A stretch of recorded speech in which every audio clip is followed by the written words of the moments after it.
Don't let witness protection people find out about this. Right. Okay. So this is going to be streamed, but here's what I want you to do. I want you to start.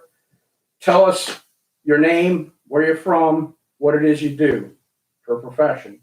And then what we're going to do is we're going to start from the beginning. You're going to need to give me a little backstory on your situation. You know, what you were doing before your situation. I should have brought a notebook. Lifestyle and that kind of thing. And then go up to the situation, describe the situation in as good a detail as you can muster. And then we're going to talk about the aftermath of the situation, what you've learned, how your lifestyle has changed. And I'll give you leads. Okay. So basically what we're going to do, if you tell me that, give me the information that you're going to give me, and then just give me a nod, and then we'll go on and I'll ask you some other questions. Okay. All right. It's really very simple. You just need to stay on focus, stay on track, try not to divert too much. And as far as personal names are concerned, do your best to try and keep that out. Right. Okay. Because we don't want anybody coming back to us and saying, hey, no, that's not true. Right. If you have something to talk about, say your therapist, but don't give the name. Doctors, don't give names. Friends, just spare the names. And when you go to the hospital, say, I went to the hospital in DeLand. That's all you got to say. Right. Okay. Yeah. No identifiers. Got it. Right. There's really no point in giving anybody specific names to any of it. Anyway, I was just telling you that just now, just for the sake of discussion. Right. Okay. I'm not looking at doing any of that in the story. So tell us who you are, where you're from, and what you do now. Well, my name is Charles Timothy Langrick, but I go by a stage name of Charlie Cracker, which is what most of my friends know me as, although my family still calls me Tim, which was my middle name. My father was Charles Langrick while he was alive. And when he passed away, I started using Charles or Charlie as a stage name, and everybody started calling me Cracker, so now everybody just calls me Charlie Cracker. And I'm from DeLand, Florida. I'm a fifth-generation Floridian. We have a lot of roots in Central Florida, North Florida, and South Georgia. So I'm a full-fledged old-time Cracker. I'm a historical interpreter. I work at several museums as a volunteer and on staff. And I'm also an entertainer. So I play music and tell stories and do all sorts of different things on stage. I'm still living in DeLand. In fact, I live in the house that I grew up in after my mother and father passed away a few years ago. I inherited their house and moved back in. And the house is kind of the focal point of this whole story because I had lived across the street from that house back in the 1960s, the early 1960s. When I was just a baby, we lived across the street from the house. And the house was being built by, 1960 or so. They had started building a lot of houses in this part of Florida. And so that was one of the houses that went up in that area. And we sat across the street, or so I was told. Keep in mind, I was just a toddler at that time. But my mother told me we'd watch it every day, watch them build the house. And she always dreamed about living in that house and owning that house. And she knew that was not a good thing for her to feel because that was coveting thy neighbor's house. And that was something that was specifically mentioned in the Bible. So she'd always say a little prayer after she said something out loud about wanting to live in that house. Eventually, though, we did end up owning that house. Hurricane Donna came through and nearly demolished the old cracker house we were living in. And the people that lived in the house that I now live in decided they didn't like hurricanes and they were moving back north. So my father made a deal with the mortgage company and took over ownership of the house. One of the things my mother liked about the house were the trees. There were quite a few trees around the house, live oaks and laurel oaks. And one specific tree plays an important part in this story, in that after we lived there for 30 or 40 years, this small laurel oak had grown into a giant laurel oak. And it had started to push the sidewalk up next to the house. So the story starts when I was pushing 60 years old. My mother and father had passed away. I had moved back into the house, and it was in a pretty bad condition. And so we were hoping to do some repair work on it, but it always seemed to procrastinate. There was always something else to do, and we never really got around to doing any real repair work on the house, which meant that the old oak tree that had long since been cut down because it was dangerous, that had been right next to the house, the roots had started to push the sidewalk up 4 or 5 inches up off the ground. And so there was a ledge there.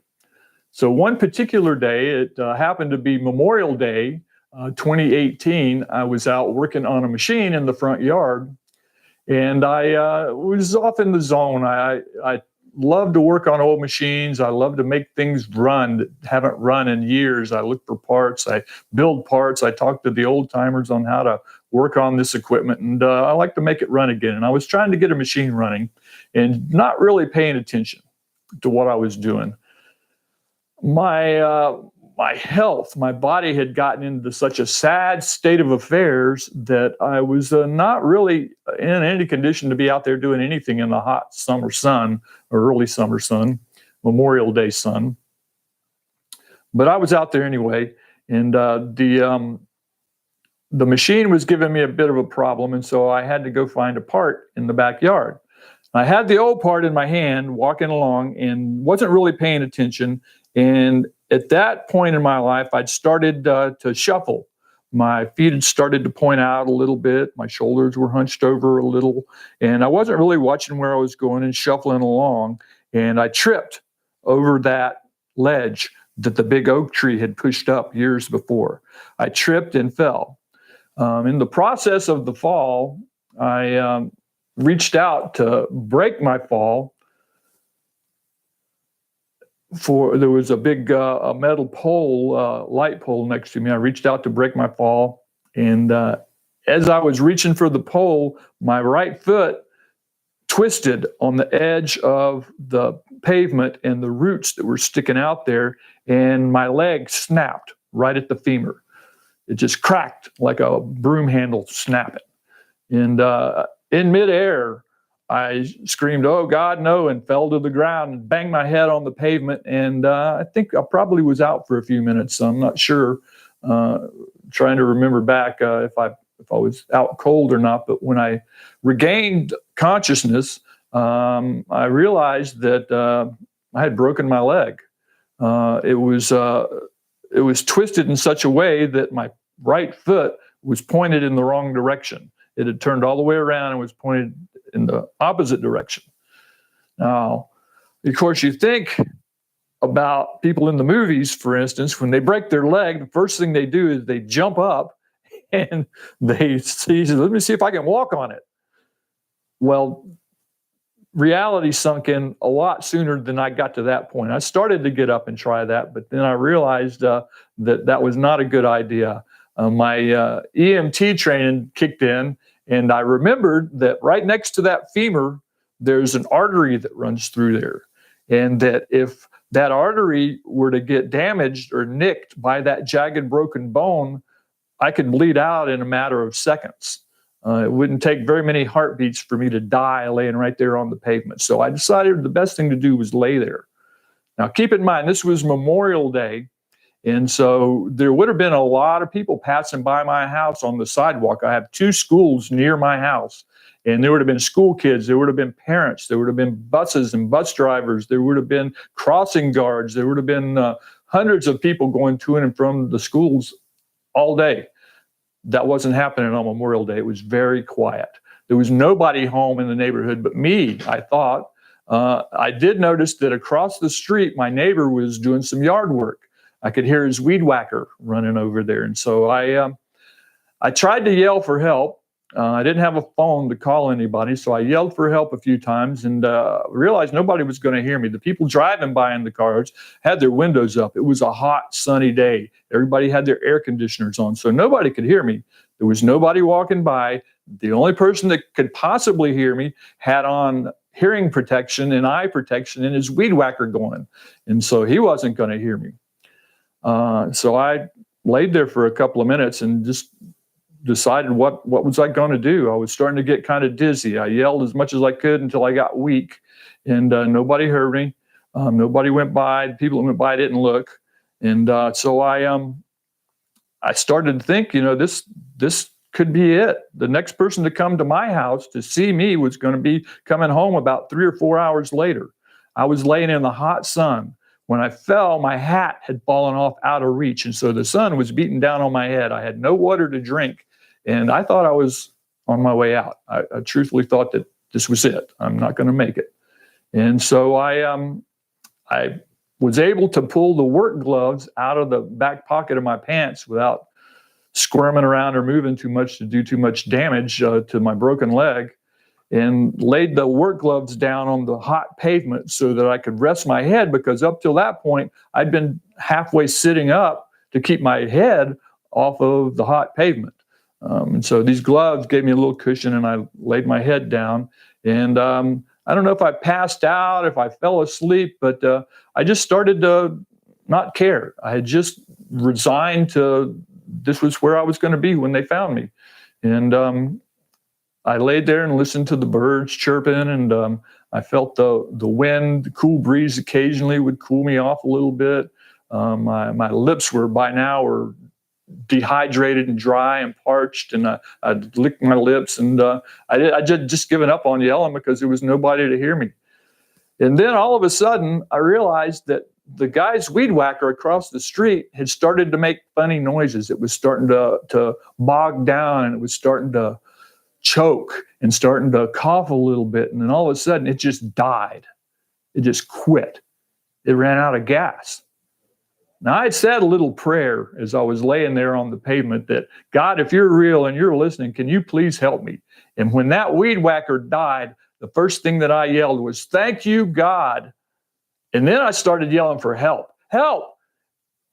He still couldn't hear me. He had his hearing protection on. He had his glasses on, and he was walking to the shop behind his house to get more gas for his weed whacker. He couldn't hear me. I was yelling anyway.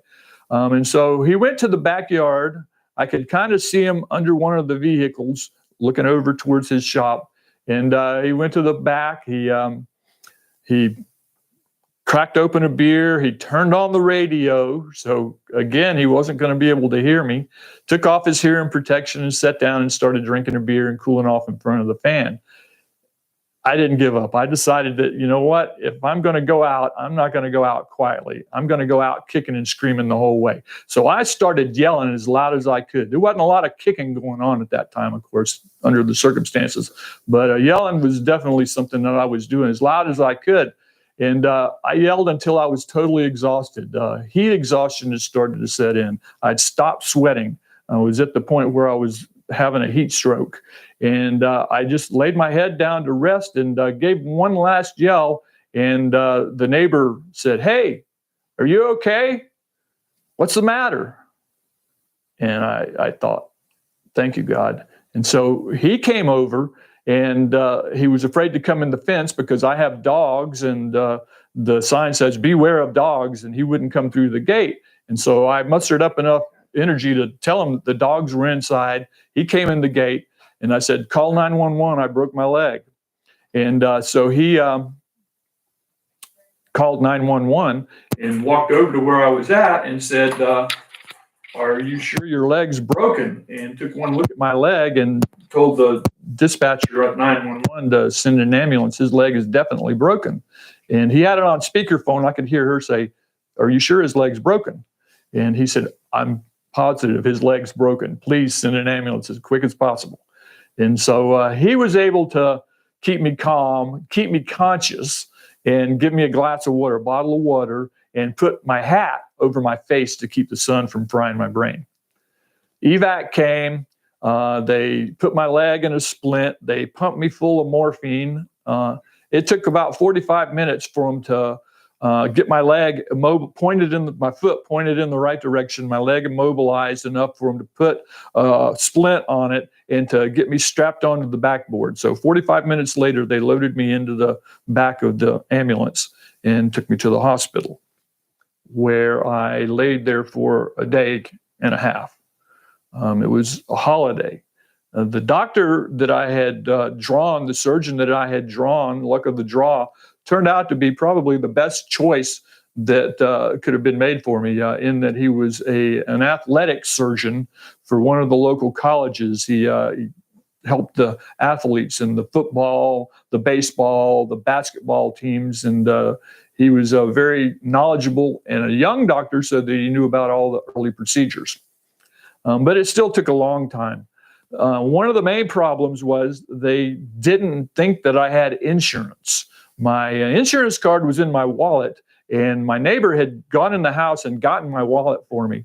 And I had my insurance card with me the whole time. I tried to give this card to everybody that I spoke to in the hospital, and every person had the same response. Somebody will come get that from you soon.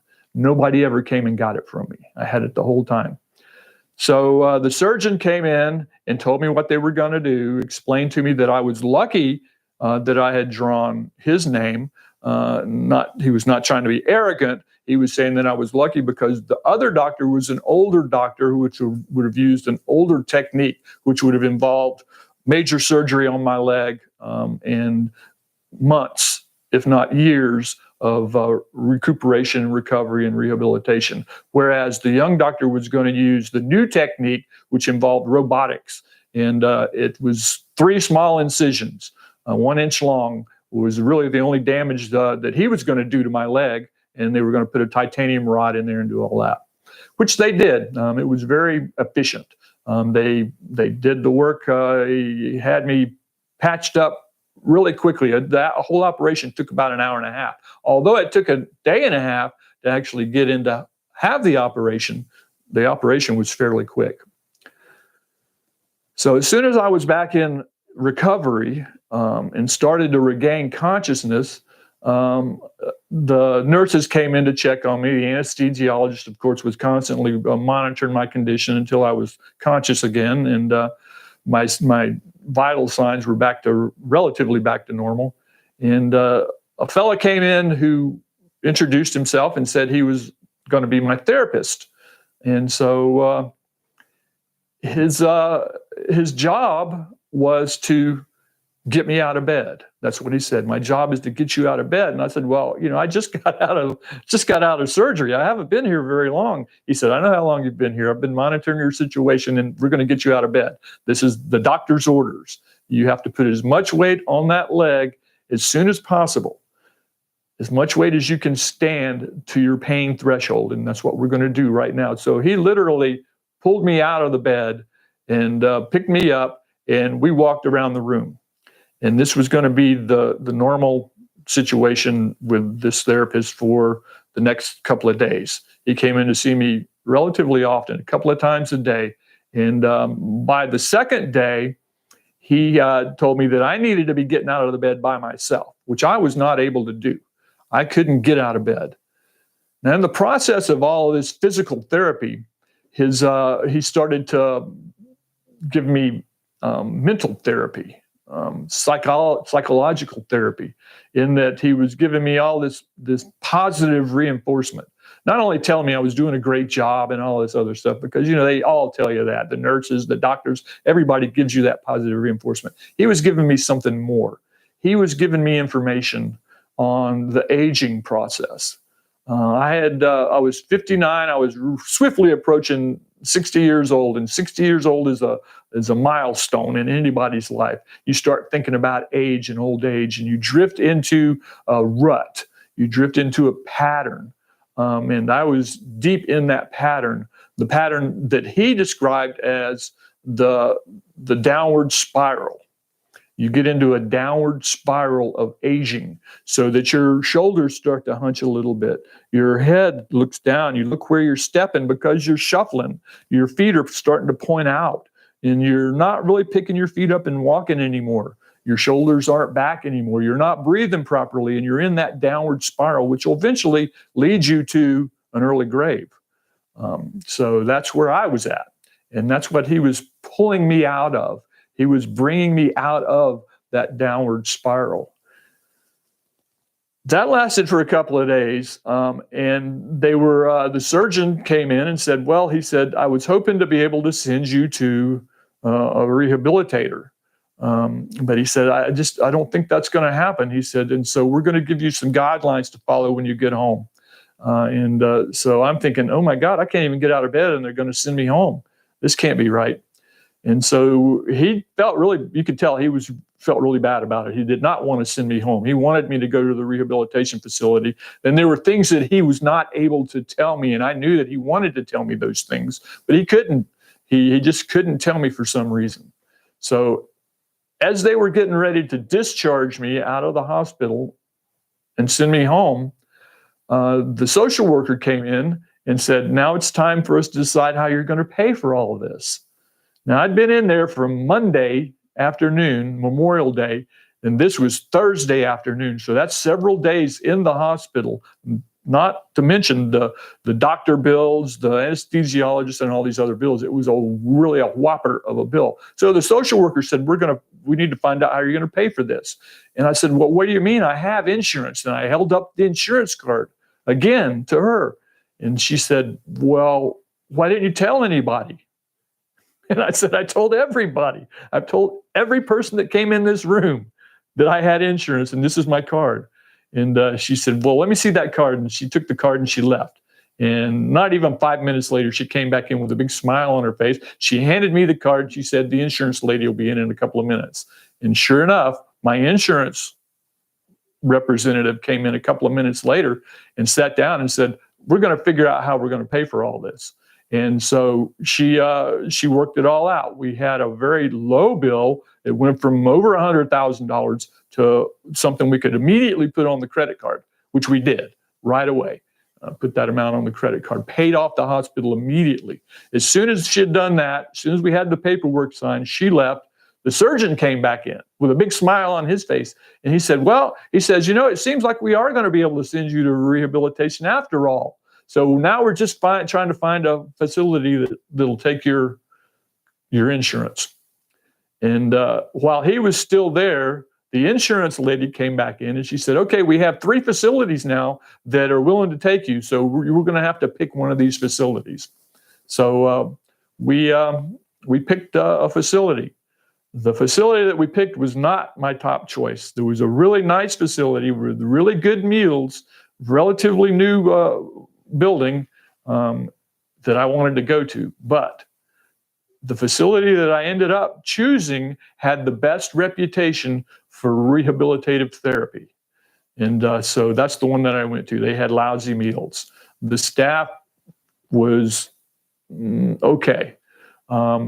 The rehabilitation section was top notch. The therapists there were excellent. So I have no complaints about that part of it. But the rest of the facility was left a lot to be desired. So Friday, they shipped me over to the local assisted living facility and put me in a room, a shared room, which the newer facility would have had a private room. So I had a shared room in the facility that I ended up going to with a roommate who was a Korean War veteran who was also in the downward spiral, and he was on his last leg. He was not long for this world, it seemed. So the reason that I chose this facility was because being Friday afternoon, there was no way for me to start rehabilitation in any of the other facilities except this one. And they had a staff on hand on Saturday and Sunday. And so I could start rehabilitation on Saturday. That's what they told me. So that's why I went there. I got there on Friday afternoon, and one of the first things I asked was, when can I start rehabilitation? And they said, well, that doesn't start until Monday. And I said, but I was told that it could start on Saturday.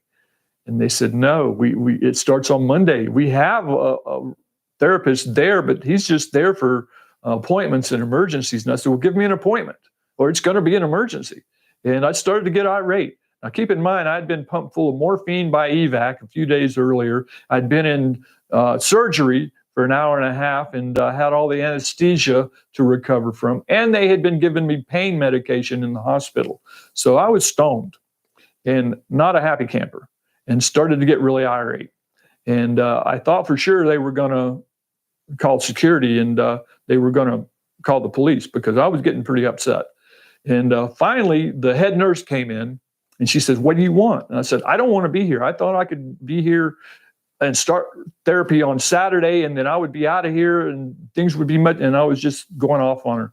And she looked me dead in the eye. She reached in a folder. She pulled out a piece of paper with my name on it and some things filled out and handed me a pen. And she says, if you want to leave right now, all you have to do is sign this piece of paper and you can leave right now.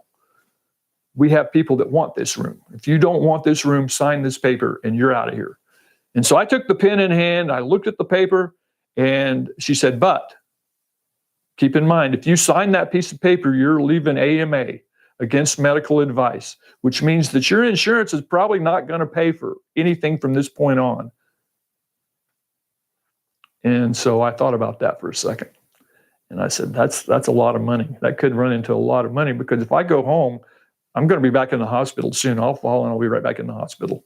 So I thought about it for a while, and she gave me plenty of time to think it over, staring right at me the whole time.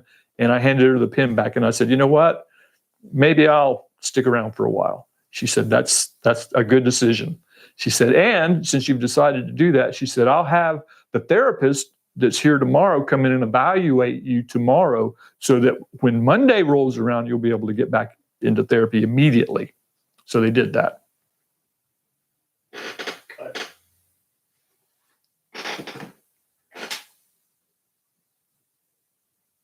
Nicely done. We're not done yet. Okay. I just need to reset the camera. All right.